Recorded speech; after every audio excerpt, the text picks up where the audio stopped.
കാര്യം, നമ്മുടെ ജഫച്ചന് ഒരു സാധാരണ മനുഷ്യന് നൽകേണ്ടതായിട്ടുള്ള നീതി പോലും നിഷേധിക്കപ്പെട്ടു എന്നുള്ളതാ നമ്മൾ ഏറെ മനസ്സിലാക്കിയിരിക്കേണ്ട ഒരു കാര്യം.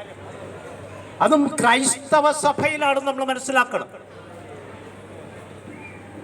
ക്രിസ്തുവിന്റെ പേരിൽ ഇവിടെ സേവനം ചെയ്യുന്നവർ ചെയ്തു കൂട്ടുന്ന നിന്ദാപമാനമായിട്ടുള്ള ഒരു പ്രവർത്തനത്തിന്റെ അവസാനത്തെ ഉദാഹരണമാണ് ജഫച്ചൻ.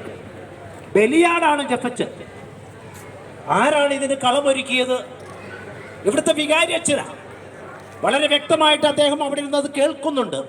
അദ്ദേഹത്തിനും അറിയാതെ, കാരണം അദ്ദേഹത്തെ കുറ്റം പറഞ്ഞിട്ട് കാര്യമില്ല. അദ്ദേഹം ഒരു ഉപകരണമാണ്. എറണാകുളം അങ്കമാലി അതിരൂപതയെ നശിപ്പിക്കാനുള്ള ഒരു പദ്ധതിയുടെ ഭാഗമായി ഈ മഞ്ഞപ്പുറ ഫൊറോന പള്ളിയിൽ വിഭാഗീയത സൃഷ്ടിച്ചുകൊണ്ട് ഒരു അരക്ഷിതാവസ്ഥ സൃഷ്ടിക്കുകയും അതിലൂടെ ഈ ദേവാലയം അടച്ചിടുകയും